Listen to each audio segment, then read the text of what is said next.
Alléluia. Parlons de la fornication. Qu'est-ce que la fornication? La fornication, c'est une relation illicite entre des personnes non mariées, même fiancées. C'est lorsque deux personnes qui ne se sont pas mariées ont des relations intimes. Même si ces personnes vont se marier demain, elles n'ont pas le droit d'avoir des relations intimes. Si je devais poser la question, qui n'a jamais connu sa femme avant le mariage? Je crois qu'il y aura peu de doigts. Mais sachez que même si tu vas épouser une femme, tant qu'on ne vous a pas béni, ce n'est pas encore ta femme. Et beaucoup de gens aujourd'hui se permettent de vivre dans le péché parce qu'ils disent, on finira par se marier. N'est-ce pas que je vais t'épouser? Oui. Alors on peut le faire déjà. Et d'autres le font pour voir si ça va marcher. Ma soeur, tu n'es pas un 4x4 pour qu'on puisse essayer. Tu n'es pas une voiture pour qu'on puisse tester. On se marie par la foi. C'est un cadeau emballé. Alléluia. Mais ce n'est pas que tu dois ouvrir le cadeau, voir si ça va marcher ou pas. Est-ce que tu aimerais qu'on fasse cela à ta soeur? Et l'impudicité sous forme de fornication bat son plein à l'église. Des gens qui chantent, ils sont fiancés, mais qu'est-ce qu'ils font?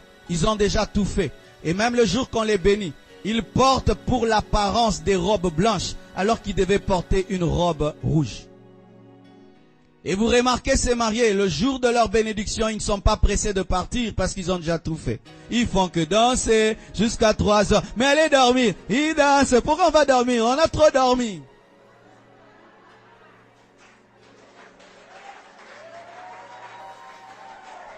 Mais oui, ça m'étonne, quelqu'un le jour de son mariage, jusqu'à 4 heures, il veut pas rentrer à la maison. Pourquoi? Il a déjà tout fait. C'est nouveau pour vous, mais pas pour lui. Ce qui est nouveau pour lui, c'est seulement la robe, c'est seulement la nouvelle veste, la salle de fête, mais tout est connu. Mais écoutez ceci, mes sœurs. Si tu veux qu'un homme t'épouse, dis-lui non, il va t'aimer davantage. Les hommes n'aiment pas les femmes faciles. Les hommes n'aiment pas les femmes faciles. Et des fois tu dis que tu as un démon de célibat. Non, tu as un démon de oui, oui, oui. Tu as un démon de oui, oui, oui. Tu veux? Oui. En fait, oui, oui, oui. C'est le démon que tu as. Ce n'est pas un démon de célibat. Tu as un démon de oui, oui. Les hommes aiment les femmes difficiles. Parce que les hommes sont des conquérants. Ils aiment les mystères. Et lorsque tu te livres à un homme avant qu'il t'épouse, il peut te dégoûter.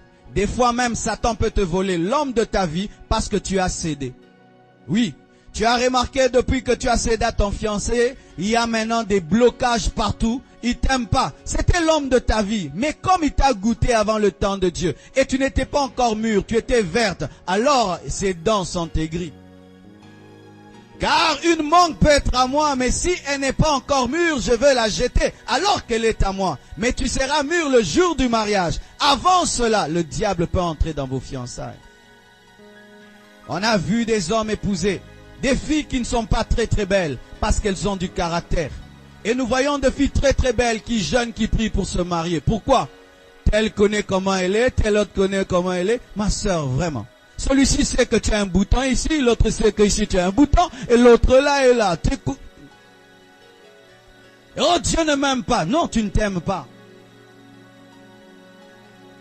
L'impudicité.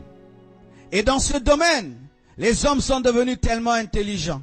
On rencontre des gens qui disent, nous on fait rien, on s'embrasse seulement. Si c'est si bien, venez le faire devant nous qu'on acclame le Seigneur.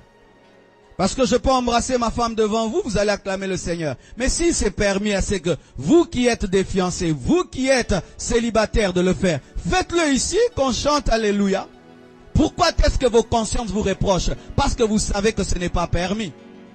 C'est pourquoi si la Bible dit à certaines personnes d'arracher leurs yeux, enfin d'entrer au ciel, borgne, que avec les deux yeux, d'aller en enfer avec leurs deux yeux, il y a des gens qui doivent couper leur langue. Couper leur langue. Ils ne sont pas mariés, mais si les lèvres des gens pouvaient grossir à chaque fois qu'ils le font, il y a des gens qui ne sortiront pas de leur maison. Et Dans ce domaine de l'impudicité, certains n'arrivent pas jusqu'à l'acte proprement dit, mais des caresses impures. Ils appellent ça un très beau mot en anglais, flirt. Bien-aimé, tu risques d'aller en anglais en enfer. Flirt, flirt. Nous faisons rien, mais nous flirtons seulement. Bien-aimé, le flirt, c'est pour les mariés. Parce que c'est chauffer la plaque avant de préparer. Mais quand tu chauffes la plaque, tu ne prépares pas. C'est une perte d'énergie. Et dans le domaine du flirt, on va toujours d'un niveau à un autre. On commence par l'ongle, on va monter au genou. On monte toujours. On monte toujours. Pourquoi? Parce que Satan est un malin, est un rusé. Les gens qui ont attrapé le sida, qui ont engrossé, qui sont tombés réellement, n'ont pas commencé directement. Ils ont commencé par des bisous, ils ont commencé par des petits câlins interdits, ils ont commencé par des caresses interdites, jusqu'à ce qu'ils sont tombés. Bien-aimé, n'attends pas vraiment te retrouver totalement dedans pour savoir que tu es dedans. Tu es déjà en route. Arrête-toi, arrête cela. Et qu'est-ce qui arrive? Avant, tu avais des principes. Tu disais, moi, jamais un homme ne pourra me toucher avant de me marier. Jamais je ne toucherai le corps d'une femme avec mes mains, si elle n'est pas ma femme. Mais tu es en train de changer de principe, année après année, jour après jour. Tu dis, ça va, on ne va pas le faire, mais quand même, viens dans les bras, viens dans les bras, viens dans le bras.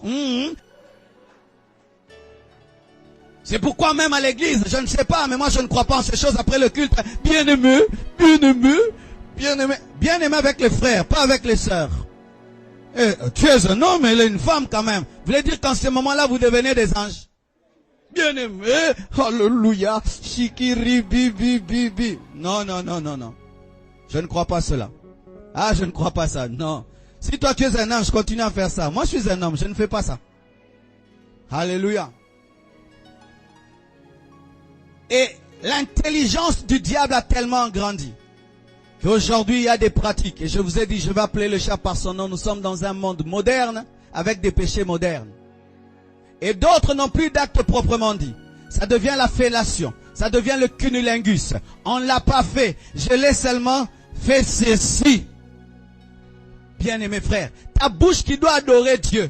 Ta bouche qui doit célébrer Dieu. Elle va faire des trucs. Et puis à l'église. Fellation. Cunnilingus. Ils ne sont pas mariés. Fellation, cunnilingus. Alors qu'il y a même des mariés qui ont peur de faire ça. Ils disent, est-ce que c'est de Dieu ou pas? Mais des célibataires qui ont déjà doublé les mariés. Et d'autres gardent leur virginité dans un domaine, mais pratiquent la sodomie. Tu l'épouses, elle est vierge, mais n'est pas vierge, parce qu'elle a pratiqué la sodomie. Bien-aimé, cette intelligence que vous avez en soi, vous voulez dire que vous êtes plus intelligent que Dieu? Dieu voit tout ce que vous faites dans vos chambres, tout ce que vous faites dans les chambres d'hôtel, tout ce que vous faites dans le secret. Dieu le voit. Et d'ailleurs, votre conscience vous reproche. C'est pourquoi vous êtes obligé d'innover le péché afin de calmer votre conscience. Mais au-dedans de vous, vous savez des nouveaux péchés. Une fille se marie vierge, mais n'est pas vierge. Un garçon dit, je n'ai jamais fait, mais qu'est-ce qu'il a déjà touché? Des frères Diego Cao, des frères Livingstone.